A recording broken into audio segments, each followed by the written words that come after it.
श्री स्वामी समर्थ। जय जय स्वामी समर्थ। अनंत कोटी ब्रह्मांड नायक राजाधिराज योगीराज अक्कलकोट निवासी सद्गुरु श्री स्वामी समर्थ महाराज की जय। कशा आहात सर्व स्वामी भक्तांनो? तुम्ही सदैव आनंदी राहा हीच स्वामींच्या चरणी प्रार्थना। तुमच्या सर्व चांगल्या इच्छा स्वामी महाराज पूर्ण करो आणि आजचा दिवस तुमचा आनंदात जाओ हीच स्वामींच्या चरणी प्रार्थना। प्रथम तुम्हा सर्वांचं खूप खूप मनापासून स्वागत आहे तुमच्या अनुभवांनी बनलेला भक्त आणि स्वामींचे या चॅनल मध्ये। मी शुभांगी पोळ तुम्हा सर्वांचं खूप खूप मनापासून स्वागत करते। श्री स्वामी समर्थ आणि स्वामींच्या लीला खरोखरच अगाध आहे। कोणत्याही भक्ताला स्वामींनी कधीच निराश केलेलं नाही। परंतु मित्र आणि मैत्रिणींनो, तुम्हाला मी प्रत्येक वेळी सांगत असते की तुम्ही कोणत्याही देवाची भक्ती करा। मी स्वामींची भक्ती करते म्हणून तुम्ही स्वामींची भक्ती कराच असं नाही। तुमचा ज्या देवावरती विश्वास आहे त्या देवाची तुम्ही मनापासून भक्ती करा। जेव्हा तुम्ही मनापासून कोणत्याही देवाची भक्ती ज्यावेळेस तुम्ही कराल ना, तर त्यावेळेस तुम्ही केलेल्या भक्तीचं फळ हे त्या ईश्वराला द्यावंच लागतं। कारण योग्य वेळ आल्यानंतर त्याचबरोबर त्या ईश्वराला तुमच्या प्रत्येक संकटामध्ये धावून यावं लागतं। तुमच्यावर खूप भयंकर संकट येईल त्यावेळेस मात्र श्री स्वामी समर्थ किंवा कोणतेही देव तुमच्या संकटाला तुम्हाला त्यातून बाहेर काढण्यासाठी येतच असतात। मित्र आणि मैत्रिणींनो, मी प्रत्येक वेळी तुम्हाला सांगत असते की देवाची भक्ती करत असताना तेवढ्याच विश्वासाने आणि निस्वार्थ भावनेने केलेली भक्ती कधी सुद्धा वाया जात नाही। आणि कुटुंबातील एका जरी व्यक्तीने कोणत्याही देवाची भक्ती केली ना, तर त्या भक्ताचा संपूर्ण कुटुंबाचं रक्षण हे ते देवावरती येत असते आणि तो देव संपूर्ण कुटुंबाचं रक्षण करत असतात। कारण कुटुंबातील कोणता व्यक्ती कोणत्या जागेवरती कोणत्या ठिकाणी जाणार आहे हे कधीच आपल्याला माहित नसते आणि कोणती जागा कशी आहे हे देखील कधीच माहित नसते। त्यामुळे तुम्ही भक्ती ज्यावेळेस एखाद्या देवाची करत असताना तर त्यावेळेस तुम्ही केलेल्या भक्तीचं फळ म्हणजे तुमच्या संपूर्ण कुटुंबाच्या भोवती एक सुरक्षा कवच निर्माण होत असते आणि ते सुरक्षा कवच प्रत्येक वेळी तुमच्या कुटुंबाचा हे रक्षण हे करतच असते। मित्र आणि मैत्रिणींनो, श्री स्वामी समर्थ किंवा विठ्ठल, श्रीराम, श्री भगवान विष्णू असं कोणताच देव नाही की ज्या देवावरती तुमचा विश्वास असेल ना, त्या देवाची ज्यावेळेस तुम्ही मनापासून मनोभावे भक्ती ज्यावेळेस कराल ना, तर त्यावेळेस तो भगवंत ते ईश्वर तुमच्या प्रत्येक संकटाला धावून येत असतात। मित्र आणि मैत्रिणींनो, तुम्ही आज मी तुम्हाला खूपच सुंदर आणि त्याचबरोबर आत्ताच म्हणजे या आता नवीन वर्षातील 5 तारखेला रविवारी घडलेला हा अनुभव आहे आणि हा अनुभव खरोखरच 5 जानेवारीला घडलेला अनुभव खरोखरच खूप भयंकर अनुभव आहे। ज्यावेळेस हा अनुभव मी वाचला तर त्यावेळेस ना मला खूप वाईट वाटलं। म्हणजे एवढी वाईट परिस्थिती आलेली आहे एका ताईंच्या वरती, परंतु ईश्वराची भक्ती त्या ताई नाही तर त्यांची आई करत होती आणि त्या आईने केलेल्या नामस्मरणाची प्रचिती या ताईंच्या आयुष्यामध्ये आली। मित्र आणि मैत्रिणींनो, मी प्रत्येक वेळी सांगत असते की कधी कोणत्या वेळी कोणती जागा किंवा कोणत्या रूपामध्ये आपल्याला भेटेल किंवा कोणत्या व्यक्तीच्या मनामध्ये कोणाच्या मनामध्ये काय चाललेलं आहे हा आपण कधीच सांगू शकत नाही। वरून जरी गोड बोलणारी किंवा निरागस असणारी व्यक्तीच्या मनामध्ये काय आहे हे कधीच कोणाला समजत नाही। परंतु तुमच्या भोवती जर ईश्वराची सुरक्षा कवच असेल तर त्या अशा व्यक्तींपासून किंवा अशा वाईट जागेतून तुमचं प्रत्येक वेळी संरक्षण हे होतच असतं। तर मित्र आणि मैत्रिणींनो, आज मी एका ताईंचा जो अनुभव सांगणार आहे तर त्या ताईंचं नाव हे श्वेता कामत आहे। तर त्यांनी त्यांच्या आयुष्यामध्ये खूपच भयंकर घटना घडली। त्या वरिष्ठ ऑफिसर देखील आहे, CRM देखील त्यांचा वरिष्ठ अधिकारी म्हणून त्यांचा जॉब देखील आहे आणि त्या खूपच म्हणजे खूप शिकलेल्या देखील आहेत, स्वतःच्या पायावरती उभ्या आहेत आणि त्याचबरोबर शिकलेल्या असून देखील काही घटना अशा घडत असतात तर त्या घटना म्हणजे कधी अशा ज्यावेळेस घटना घडतात ना तर त्यावेळेस खरोखरच भाग्यवानच लोक वाचत असतात। तर मित्र आणि मैत्रिणींनो, त्यांच्यावरती खूप भयंकर घटना घडली म्हणजे त्यांचं किडनॅपिंग होणार होतं। चला तर मग त्यांच्या आयुष्यामध्ये कोणती घटना घडली आणि त्यांची आई ही आपले गोंदवलेचे महाराज तुम्हा सर्वांना माहित असेल की ब्रह्मचैतन्य महाराज तुम्हा सर्वांना माहित असेल किंवा नसेल, पण गोंदवलेकर महाराज असे देखील त्यांना म्हणतात आणि त्या महाराजांचे नामस्मरण त्या ताईंची आई करत होत्या। तर ब्रह्मचैतन्य गोंदवलेकर महाराज यांच्या नामस्मरणाने त्या ताईंच्या आयुष्यामध्ये आलेलं कसं संकट आलं होतं आणि त्यानंतर त्यांच्या आयुष्यामध्ये त्या नामस्मरणाचा कसा फायदा झाला, ईश्वर त्यांना कशा प्रकारे धावून आले, तर चला तर सविस्तर सर्व काही अनुभव ताईंच्या शब्दामध्ये ऐकूया. चला तर मग ताई सांगायला सुरुवात करतात. ताई म्हणतात की आज ना मी खरोखरच तुमच्या सर्वांच्या आशीर्वादाने किंवा ब्रह्मचैतन्य गोंदवलेकर महाराज यांच्या कृपेने म्हणा किंवा काहीही म्हणा, परंतु आज मी खरोखरच वाचले. माझ्या आयुष्यामध्ये खरोखर खूप भयंकर वेळ आलेली होती, परंतु माझ्यावरती खरं असं वाटतं की या जन्माची किंवा पूर्वी जन्माची काहीतरी पुण्याई असावी, त्यामुळेच माझ्यावरती एवढं मोठं आलेलं संकट टळलेलं आहे. मी म्हणजे माझ्या घरामध्ये माझा एक लहान मुलगा आणि माझा जॉब म्हणजे असा होता की मी माझ्या जॉबमध्ये मी CRM मध्ये मी वरिष्ठ अधिकारी देखील आहे आणि माझा जॉब 3 दिवस साईटवर तर 3 दिवस ऑफिसमध्ये असतो, तर आणि 1 दिवस माझा ऑफ असतो. तर ऑफ असल्यामुळे मी त्या दिवशी घरी निवांत असते आणि माझा दररोजचा हाच नियम. मला साईटवर म्हणजे प्रत्येक वेळी असं असतं की माझ्या साईट देखील बदलत असतात, त्यामुळे मला घरचं सर्व काही आवरून मला जॉबकडे यावं लागतं. तर असा माझा जॉब आहे. तर प्रत्येक वेळी ना माझी घाई ही चाललेलीच असते आणि माझा आज म्हणजे कालचा जो सांगणार होते मी तुम्हाला जो अनुभव, तो म्हणजे रविवारचा दिवस आणि 5 जानेवारी नवीन वर्षातील 5 तारखेला रविवारी घडलेला हा माझ्या आयुष्यातील भयंकर घटना घडली. ती म्हणजे मी साईटवर काम करत होते आणि आमच्या साईटवरती 3च मुली होत्या आणि बाकी सर्व काही पुरुषच होते आणि आमच्या सर्वांचा ग्रुप तेथे साईटवर काम चालू होतं आणि माझा जॉब हा साईटवरती होता आणि आई माझी म्हणजे प्रत्येक वेळी माझ्या जवळ असायची, कधी माझ्या जवळ किंवा कधी पुण्याला देखील असायची. आणि असं झालं होतं की माझी आई ही 2 दिवस झालं पुण्याला गेलेली होती म्हणजे आईची जरा तब्येत थोडी खराब झाली होती. तर त्यावेळेस मी म्हटलं की आज जरा जॉबवरून लवकर जाईन आणि त्यानंतर आईची देखील गाठ भेट घेईन आणि मी जेथे काम करते तर ते बावधन येथेच माझं काम चालू होतं. तर तेथून काही अंतरावरच आई माझी राहत होती. तर मग म्हटलं की आज जरा लवकर काम आटपलेलं आहे, तर आपण आईची गाठ घ्यावी म्हणजे आईला जरा भेटावं आणि त्यानंतर मग आपल्या घरी जावं, असं माझं प्लॅनिंग होतं. तर त्यावेळेस ना मग माझे जे बॉस होते तर बॉसने मला म्हटले की मॅडम तुम्हाला जर जायचं असेल तर मी तुम्हाला सोडतो, कारण माझ्या बॉसला देखील हडपसरला लवकर जायचं होतं, त्यामुळे त्यांनी देखील लवकर सुट्टी घेतली. आणि दररोज कसं होतं की 7 वाजता मला माझे बॉस सिम्बायसिस येथे सोडायचे. तर नेमकं त्या दिवशी काय झालं की 6:30 वाजताच जायचं होतं आणि सरांना देखील लवकर जायचं होतं. तर त्यावेळेस बॉस म्हणाले की मॅडम तुम्ही जर येत असला तर मी तुम्हाला सिम्बायसिस येथे सोडतो आणि पुढे मला हडपसरला जायचं आहे आणि त्यानंतर तुम्ही तुमच्या आईची देखील भेट घ्या आणि नंतर तुमचं पुढं काय आहे ते बघून घ्या. तर त्यानंतर बॉसने सांगितल्या प्रकारे आणि बॉसचं कसं होतं की तेथील रस्ता जरा एकाकी होता, त्यामुळे ते दररोजच मला सिम्बायसिस येथे सोडायचे आणि त्यानंतर पुढे निघून जायचे आणि तेथून पुढे मी रिक्षा वगैरे घ्यायची आणि मी माझ्या घरी जायची. असं माझं डेली रुटीन होतं. आणि एके दिवशी म्हणजे आता या रविवारचा जो प्रसंग मी तुम्हाला सांगणार आहे, तर त्या दिवशी मला बॉसने सिम्बायसिस येथे सोडलं आणि बॉस तिथून निघून गेले. तर निघून गेल्यानंतर मी रिक्षाची म्हणजे मला रस्ता क्रॉस करायचा होता. तर त्यावेळेस असं झालं की बॉस माझे निघून गेल्यानंतर आता वाहनं वगैरे तिथे येत होती. तर ज्यावेळेस मी रस्ता क्रॉस करायचा, आपल्याला वेळ असते की ज्यावेळेस रस्ता क्रॉस करायचा, तर त्यावेळेस मी रस्ता क्रॉस करायला लागले. तर त्यावेळेस एक आजी आणि आजोबा म्हणजे एक जोडपं होतं, ते वयाने खूपच वयस्कर होतं आणि म्हणजे असं वाटत होतं की ते खूप गरीब आहेत आणि त्यांचे कपडे वगैरे खूप खराब होती. त्यांचे म्हणजे एवढे टापटीप मध्ये नव्हते जसे गरीब आणि काहीतरी विकणारी लोक असतात, तर त्या पद्धतीचेच ते होते आणि त्यांच्या हातामध्ये लाल आणि गुलाबी रंगाची फुलं होती. तर ते काय म्हणाले की बाळा हे फुले घे, आम्ही सकाळपासून काही सुद्धा खाल्लेलं नाही, आम्हाला खूप भूक लागलेली आहे. तर त्यावेळेस मला ना खरं सांगते तुम्हा सर्वांना, मला फुलं वगैरे काही सुद्धा घ्यायचं नव्हतं, मला फक्त माझ्या आईकडे जायचं होतं आणि मी आईला सांगितलं होतं फोन करून की मी तुझ्याकडे येणार आहे. तर मग त्यामुळे मला फुलांचं म्हणजे फुलं घ्यायचीच नव्हती, तरी देखील ती आजी आणि आजोबा सारखेच माझ्या पाठीमागे यायला लागले आणि मला म्हणायला लागले की बाळा फुले घे तुला, फुले घे तुला.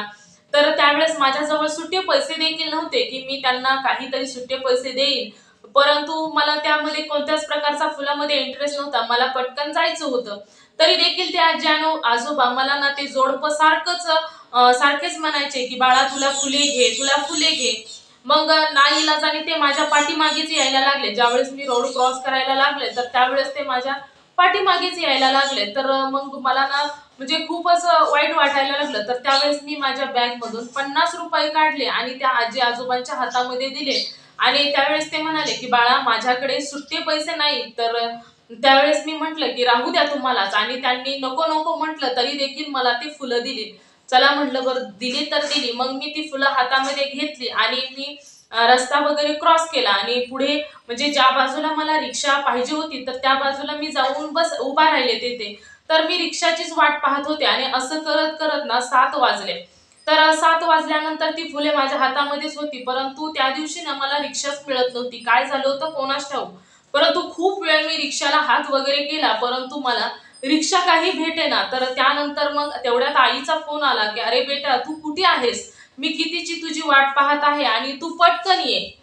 तर त्यावेळेस मग आईचा फोन असा आल्यानंतर आईला सांगितलं की "मी रिक्षाचीच वाट पाहत आहे आणि मी येतेच तुझ्याकडे. तू काही माझी जास्त वाट पाहू नकोस. रिक्षा भेटली की मी लगेच तुझ्याकडे येते." आणि ज्यावेळेस मी रिक्षाला हात वगैरे करत होते तर त्यावेळेस असं झालं की ती म्हणजे माझी बॅग, ती फुलं आणि रिक्षाला हात करण्याच्या यामध्ये माझ्या हातातील जी फुलं होती ती म्हणजे अशी सुट्टी सुट्टी होती ना, त्यामुळे ती सुट्टी आजी आजोबांनी सगळीच फुलं मला दिलेली होती. तर त्यावेळेस ना अचानकच ती हातातील फुले खाली पडली आणि माझ्या हातामध्ये 2च फुलं शिल्लक राहिली.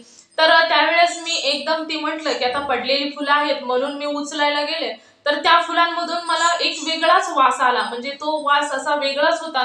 तर एकदमच ते हातातील फुले माझ्या जवळ आली ना तोंडाच्या जवळ. तर त्यावेळेस ती 2 फुले होती ती मी दुसऱ्या हातामध्ये घेतली होती आणि बाकीची पडलेली फुलं मी दुसऱ्या हाताने उचलायला लागली होती. तर ती दुसऱ्या एका हातामध्ये ती 2 फुलं होती ती माझ्या चेहऱ्याच्या जवळ आली.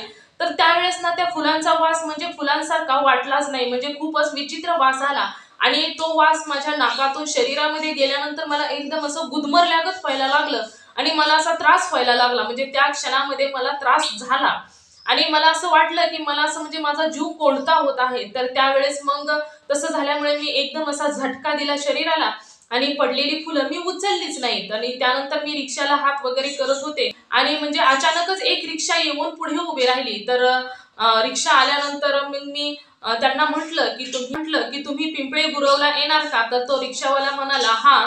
तर त्यावेळेस मी म्हटलं की तुमचे पैसे वगैरे किती द्यायचे? तर त्यावेळेस तो रिक्षावाला म्हणाला की जसे मीटरने होतील त्या पद्धतीने तुम्ही पैसे द्या. तर मग मी म्हटलं चालतंय चला. मग त्यावेळेस मी रिक्षामध्ये बसले आणि त्या रिक्षावाल्याने मीटर चालू केला आणि रिक्षा चालू लागली. तर पुढे गेल्यानंतर काही अंतरावरच म्हणजे 5-7 मिनिटं रिक्षा कंटिन्यू चालली असेल आणि त्यानंतर रिक्षा एकदम थांबली आणि ज्या आजी-आजोबांनी मला जे म्हातारे जोडपे होते तर ज्यांनी मला फुलं दिलेली होती, तर त्यांना देखील त्या व्यक्तीने रिक्षामध्ये घेतलं. आणि रिक्षामध्ये घेतल्यानंतर मी त्या रिक्षावाल्याला म्हटलं की "तुम्ही या दोघांना का रिक्षामध्ये घेतलेलं आहे? रिक्षाचे पैसे तर मी देणार आहे ना, मग तुम्ही या लोकांना का घेतले?" परंतु तो व्यक्ती काहीच बोलेनासा झाला आणि तो फक्त हसायचा. तर त्यानंतर मी त्यांना म्हटलं की "त्या दोघांना उतरवा." परंतु त्यांनी तसं काही केलं नाही. तर रिक्षा त्याने चालू केली. चालू केल्यानंतर माझ्या मनामध्ये शंका यायला लागली की मला म्हणजे भीती वाटायला लागली. कारण फुलांचा वास आणि या दोघांनीच मला ती फुलं दिलेली होती. त्या फुलांच्या वासामुळे मला एकदम म्हणजे असा मेंदूतून मुंग्या निघाल्यागत झाल्या होत्या आणि त्यामुळे मला असं म्हणजे मनामध्ये शंका यायला लागली. त्या अंतरावर गेल्यानंतर ते आजी-आजोबा देखील म्हणजे एका बाजूला आजी बसली होती आणि दुसऱ्या बाजूला आजोबा बसले होते आणि मी मधी. अशा प्रकारे ते दोघेही माझ्या बाजूला बसून पुढे रिक्षा चालू झाली होती आणि मी त्यांना जास्त काही त्या रिक्षा ड्रायव्हरला काही बोलू शकले नाही. तेवढंच बोलले आणि तेवढ्यावरतीच बरं ठीक आहे असं म्हणजे माझ्या मनाला समजून सांगितलं आणि पुढे गेल्यानंतर डब्ल्यू मर्थ हॉटेल देखील आलं. तर तिथे आल्यानंतर सिग्नल लागला आणि सिग्नल लागल्यानंतर सर्व गाड्या जागीच थांबल्या. तर त्यावेळेस ते जे म्हातारे आजोबा होते तर ते रिक्षातून खाली उतरले आणि तो ड्रायव्हर देखील खाली उतरला आणि अजून एक कोणीतरी व्यक्ती पाठीमागून ते आलं आणि ती सर्वजण कन्नड भाषेमध्ये काहीतरी बोलायला लागले होते. तर त्यांचं ते भाषा मला काही समजली नाही. परंतु मला का कोणास ठाऊक पण मनामध्ये सतत डाऊट येत होता की काहीतरी विचित्र आहे. हे सर्व खूप वेगळंच काहीतरी घडत आहे आणि त्यावेळेस ना सिग्नल लागलेला होता.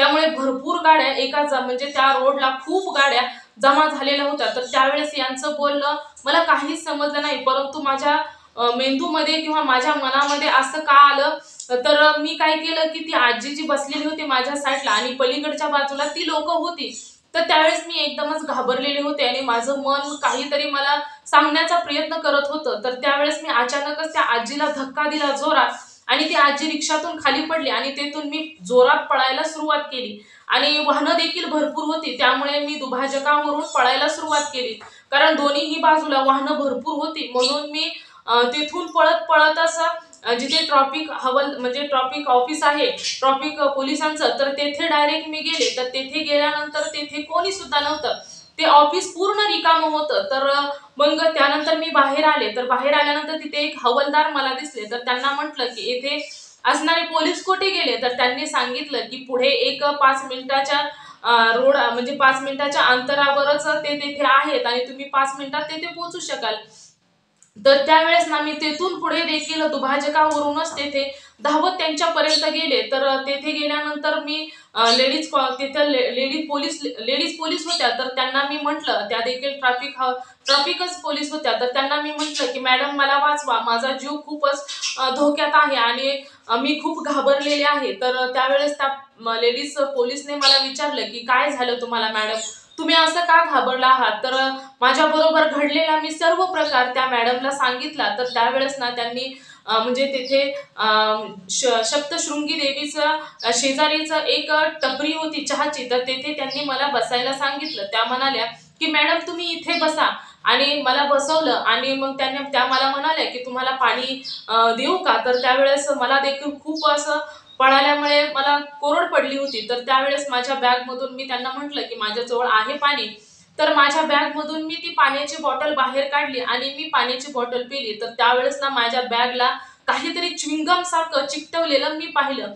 तर तेथेच शिवाजीनगर पोलीस स्टेशन देखील होतं। तर त्यावेळेस लगेचच अशी घटना घडलेली आहे। तर त्या म्हणजे थोडा वेळ गेला आणि मला तेथेच बसवलेलं होतं। ती पोलीस देखील माझ्या जवळच उभी होती। तर मी त्यांना सर्व काही सांगितलं आणि माझं सांगून झाल्यानंतर असं झालं की जी लोक म्हणजे तो रिक्षावाला ड्रायव्हर आणि जी कन्नडमध्ये बोलणारी लोक मी जी पाहिली होती आणि ते सर्व लोक ना त्याच टपरीच्या शेजारी येऊन म्हणजे बाजूलाच उभी राहिली आणि त्याच बरोबर मी आता दुभाजकावरून पळत आली होती। तर त्यावेळेस काही दुसरी लोक देखील त्यामध्ये होती आणि त्यामध्ये ती लोक देखील होते, अशी भरपूर लोक तेथे येऊन जमा झाली आणि जी काही मी काय सांगत होते ते सर्व लोक ऐकत होती। तर त्यानंतर ना मी घाबरलेले देखील भरपूर होते आणि ज्यावेळेस माझं सांगून झालेलं होतं आणि मी तिथे बसलेली होती, तर ती सर्व लोक मला खूप घाबरवण्याचा प्रयत्न करत होते, कारण ती खूप मोठमोठे डोळे माझ्याकडे मोठे डोळे करून पाहत होते आणि त्याचबरोबर रागाने देखील माझ्याकडे पाहत होते। त्यामुळे मी खूप घाबरलेली होते, मला खूप भीती देखील वाटत होती की आता काय होतंय, पुढे काय होतंय। आणि तरी देखील मी घाबरल्यामुळे माझं मन एकदम म्हणजे अस्वस्थ झालं होतं। तर त्यावेळेस तेथील एक लेडीज पोलीसने जे शिवाजीनगर पोलीस ठाणा होता, तर तिथे ठाणे इथे सर्व काही संपूर्ण माहिती सांगितली की असं असं झालेलं आहे। तर तेथून वरिष्ठ अधिकारी 2-3 आले, तर त्यांनी देखील मला विचारलं, तर मी माझ्या बरोबर घडलेला संपूर्ण प्रकार त्यांना सांगितला आणि सांगितलं की हीच ती लोक आहेत की ती कन्नडमध्ये बोलत होती आणि यातील या व्यक्तीने मला फुलं आणि यांच्या बरोबर अजून एक स्त्री होती, यांनी मला फुलं वगैरे दिली होती। जे काही माझ्या बरोबर घडलं होतं ते सर्व काही त्या वरिष्ठ पोलिसांना देखील सांगितलं। तर त्यावेळेस तेथील पोलिसांनी त्यांना विचारपूस करायला सुरुवात केली की काय चाललंय तुमचं, काय चाललेलं आहे, तुम्ही कोण आहात, तुम्ही किडनॅप वगैरे करायला आला का काय, तुमचं काय, म्हणजे असं खूप असं ओरडून ओरडून त्यांनी म्हणजे असं गोंधळून त्यांना सर्व काही विचारायला सुरुवात केली। आरडून ओरडून पोलिसांनी म्हणजे त्यांना एकदम घेरा घातला आणि विचारायला सुरुवात केली। तर ती लोक म्हणायची की अहो या बाईचं काय ऐकत आहात, ही बाई ना अशी म्हणजे खोटं बोलत आहे आणि आम्हाला म्हणजे आम्ही हिच्या ओळखीचे आहोत, परंतु ती मुद्दामहून आम्हाला ओळखत नाही आणि हिच्याच पाहुण्यातून आम्ही आहे आणि हिच्या पाहुण्यातली एक आजारी आहे आणि त्यांनी सांगितलेलं आहे की हिला पटकन घेऊन ये आणि हिच्याच घरच्यांनी आम्हाला सांगितलं, परंतु ही बाई ऐकायला तयार नाही आणि दुसरंच काही बोलत आहे की आम्ही हिला किडनॅप करतो। आम्ही का हिला किडनॅप करू, उलट आम्ही हिच्या घरच्यांची मदत करत आहोत आणि हिला घेऊन जाणार आहोत तिच्या घरच्यांची तब्येत खूपच बिकट झालेली आहे आणि म्हणजे ऍक्सिडेंट काही सांगत होते, ते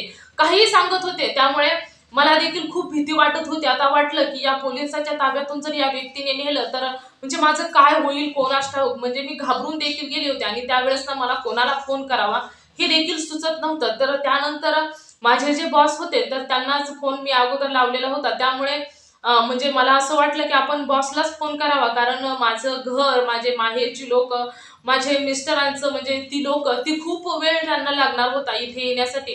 तर माझे जे बॉस होते तर मी त्यांनाच फोन लावला की बॉस तुम्ही कुठे आहात, माझ्याबरोबर खूपच वाईट घडलेलं आहे आणि मला किडनॅपिंग करण्यात आलेलं होतं, परंतु मी त्यातून अशा प्रकारे वाचलेले आहे. तर तुम्हाला जर वेळ असेल तर तुम्ही येऊ शकता का. तर बॉस म्हणाले की मला हडपसरला जायचं होतं, परंतु माझी गाडी ना ट्रॅफिक मध्येच अडकलेली आहे.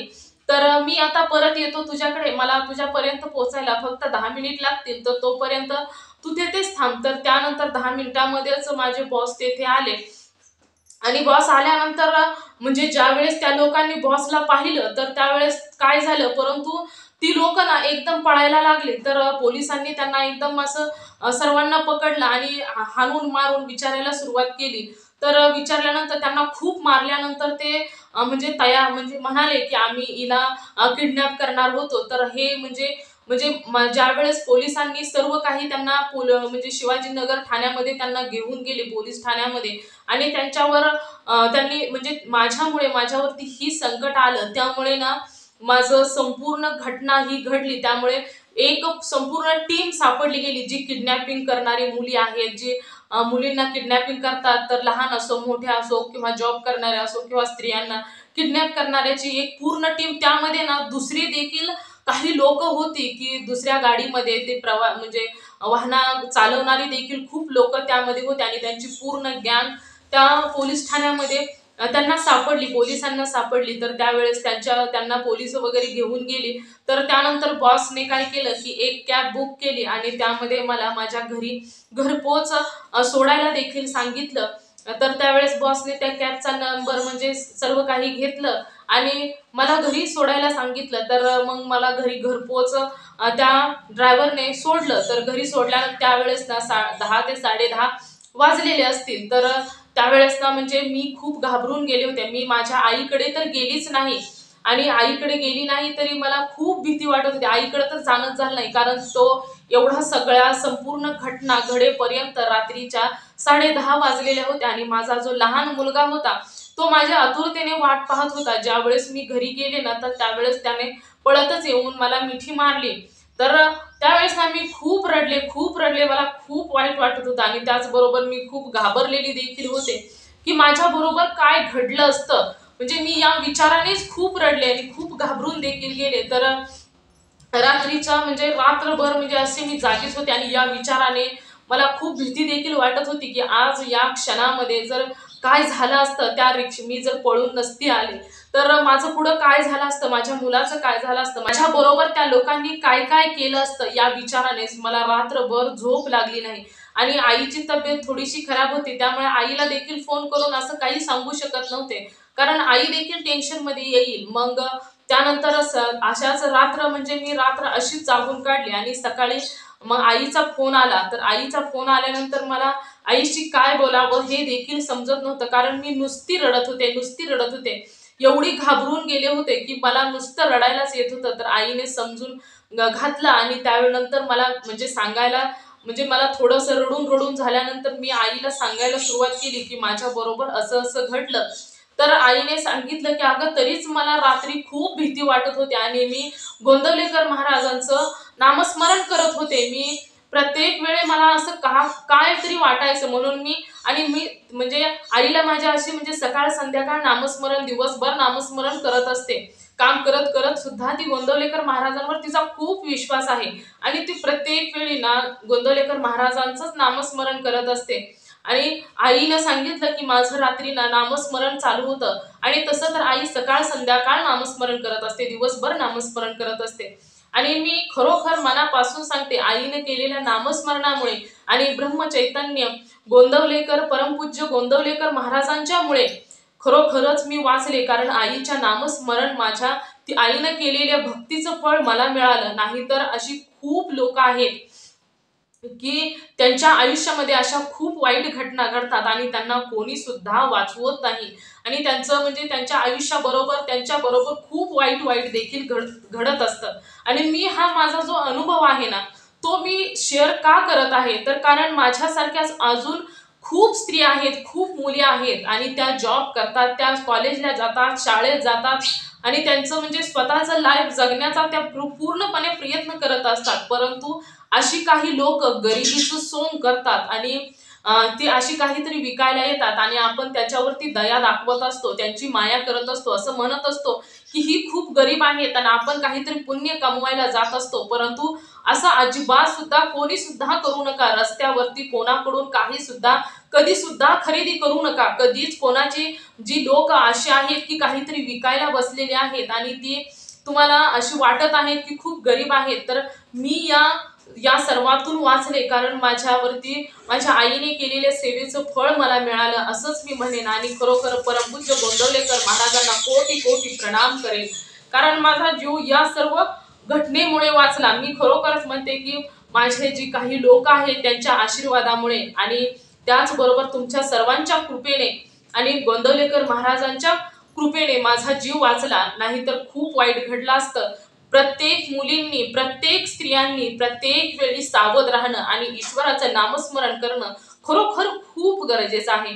कारण ज्या वेळेस तुम्ही मनापासून ईश्वराचं नामस्मरण करताना तर त्यावेळेस तुमच्या जवळ ईश्वराला यावं लागतं. मग तुम्ही कधीही कोणत्याही देवाचं नामस्मरण करा, फक्त विश्वासाने करा की या देवाचं नामस्मरण केल्यानंतर ज्या देवावरती तुमचा विश्वास आहे त्या देवाचं नामस्मरण करा. हा अनुभव यामुळेच मी शेअर केलेला आहे की प्रत्येक स्त्रीचं, प्रत्येक मुलीचं रक्षण व्हावं आणि अशा कोणत्याही लोकांना ती बळी पडू नये. तर माझा हाच अनुभव होता. सर्वांनी यातून खरोखरच खूप काहीतरी शिकून घ्यावं आणि हा अनुभव माझा प्रत्येक वेळी प्रत्येकानेच मी अजून सांगते की कोणीही असं राहू नका की प्रत्येकानेच अनुभव जास्तीत जास्त शेअर करा आणि प्रत्येक महिलेपर्यंत हा अनुभव पोहोचावा. हीच माझी प्रार्थना, सर्वांना मनापासून प्रार्थना करत आहे. जर खरोखरच तुमचा कोणत्याही देवावरती विश्वास जर असेल ना तर तुम्ही जास्तीत जास्त हा अनुभव शेअर करा आणि प्रत्येक ताईंजवळ हा माझा अनुभव पोहोचू द्या. तर खरोखरच मित्र आणि मैत्रिणींनो, हा अनुभव खरोखरच खूप भयंकर होता. प्रत्येक स्त्रिया कितीही शिकलेले असलीही पगार घेत असल्या तरी आणि अशा घटनांमुळे काही स्त्रिया, एखाद्या स्त्रीच्या बरोबर जर अशी घटना घडली असेल तर बाकीच्या स्त्रिया घरातून बाहेर पडायला घाबरत असतात. तर खरोखरच हा अनुभव एवढा म्हणजे एवढा भयंकर अनुभव होता. जर मी प्रत्येक वेळी तुम्हाला सांगत असते की ईश्वराची भक्ती करा. जर नाही तुमच्याकडे वेळ बसून सेवा करण्याचा तर तुम्ही नामस्मरण करा. तुम्हाला जशी जमेल त्या पद्धतीने तुम्ही भक्ती करा, परंतु भक्ती करा, नामस्मरण करा. तुम्ही रस्त्याने प्रवास करत असताना नामस्मरण करू शकता किंवा काम करत करत सुद्धा नामस्मरण करू शकता. नामस्मरणाला कोणत्याही वेळेची काळेची कशाचं सुद्धा बंधन नाही. तुम्ही कधीही नामस्मरण करू शकता. ज्यावेळेस तुमची भक्ती ईश्वराच्या जवळ पोहोचत असते तर त्यावेळेस तुमच्या संपूर्ण संपूर्ण कुटुंबाच्या भोवती एक सुरक्षा कवच निर्माण होत असतं. एका कुटुंबातील व्यक्ती कधीही कोणत्याही जागेवरती जात असतात आणि प्रत्येक जण वेगवेगळ्या ठिकाणी जात असतात. कोणती लोक कशा पद्धतीने भेटतील आणि आताच्या युगामध्ये तर खूपच भयंकर घडत आहे. आता म्हणजे कोणच सुरक्षित नाही, कोणती स्त्री नाही, कोणतीही लहान मुलं नाहीत. म्हणजे हे काय काय घडत आहे, म्हणजे खूप भयंकर घडत आहे. म्हणून प्रत्येकाने हा अनुभव शेअर करा. मी आजपर्यंत एवढे अनुभव तुम्हा सर्वांना सांगितलेले आहेत, परंतु मी कधीच तुम्हाला रिक्वेस्ट केलेली नव्हती की तुम्ही अनुभव शेअर करा. परंतु आज मी मनापासून सांगते, एवढा अनुभव शेअर करा, एवढा हे अनुभव शेअर करा की कोणती स्त्री, एक सुद्धा स्त्री अशी राहिली नाही पाहिजे की तिच्यापर्यंत हा अनुभव पोहोचला नाही पाहिजे. प्रत्येकी जवळ अनुभव पोहोचला पाहिजे आणि सतर्क प्रत्येक स्त्री झाली पाहिजे. कधीच कोणत्याच लोकांची माया दया करू नका. जी लोक विकायला बसलेली आहेत आणि त्यांच्याकडून काहीतरी आपण मस्त चांगल्या मनाने द्यायला जात असतो, परंतु पुढच्याच्या मनामध्ये काय चाललं आहे हे कधीच आपल्याला समजत नाही. त्यामुळे अशा घटना घडतात की कधी कधी आपण एखाद्यावरती दया दाखवायला जातो आणि त्याच वेळेस अशा पिंजऱ्यामध्ये अडकतो की आयुष्य त्यामध्ये संपून जात असते. काय पुढे घडेल कोणीही सांगू शकत नाही अशा पिंजऱ्यामध्ये अडकल्यानंतर. त्यामुळे ईश्वराची भक्ती नेहमी करा, नामस्मरण करा. ज्या देवावर तुमचा विश्वास आहे तर त्या देवाची तुम्ही भक्ती करा. परंतु भक्ती मात्र मी खरोखर सांगते, मनापासून हात जोडून सांगते की भक्ती मात्र मनापासून करा. ईश्वराचं नामस्मरण करा. त्याचबरोबर देवावरती विश्वास ठेवा. देव हे आहेत. ज्या भक्ताने ईश्वरावर विश्वास ठेवलेला आहे त्यांचे अनुभव ऐका. कोणीच असं काहीही सांगू शकत नाही. ज्या देवावरती विश्वास आहे ना त्या देवाचं नामस्मरण करा. मी तुम्हाला खरोखर सांगते, तुम्हाला देखील त्या देवाचा अनुभव आल्याशिवाय राहणार नाही. तर मित्र आणि मैत्रिणींनो, खरोखरच खूप सुंदर अनुभव होता. तर जास्तीत जास्त हा अनुभव शेअर करा. आणि जर तुम्हाला देखील कोणत्याही देवाचा अनुभव आलेला असेल तर मी येथे तुम्हाला व्हॉट्सअप नंबर देते. तर या नंबरवरती तुम्ही तुमचा अनुभव हा शेअर करायचा आहे. तुमचा अनुभव ऐकून खूप लोकांना खूप काही शिकायला भेटत असते. त्याचबरोबर प्रत्येक वेळी काही ना काही शिकवून हा अनुभव जात असतो. भक्तानं भक्त वाढवायचे आहे. प्रत्येकाचं जीवन भक्तिमय करायचं आहे. त्याचबरोबर ज्यावेळेस तुम्ही एक अनुभव शेअर करता तर तुम्हाला अजून खूप सुंदर सुंदर अनुभव देव हे देत असतात. त्यामुळे तुम्ही तुमचा अनुभव हा नक्की शेअर करायचा आहे. तर मित्र आणि मैत्रिणींनो, तुम्ही सर्वांनी मिळून माझा अनुभव शेवटपर्यंत ऐकला त्याबद्दल मी मनापासून तुम्हा सर्वांची खूप खूप आभारी आहे. पुन्हा भेटूया श्री स्वामी समर्थांच्या किंवा कोणत्याही देवांच्या अनुभवासोबत. तोपर्यंत सर्वांना श्री स्वामी समर्थ. जय जय स्वामी समर्थ. तुम्ही नेहमी सुखी राहा, समाधानी राहा, आनंदी राहा, हसत राहा, देवांचं नामस्मरण करत राहा. सर्वांना श्री स्वामी समर्थ. जय जय स्वामी समर्थ. धन्यवाद.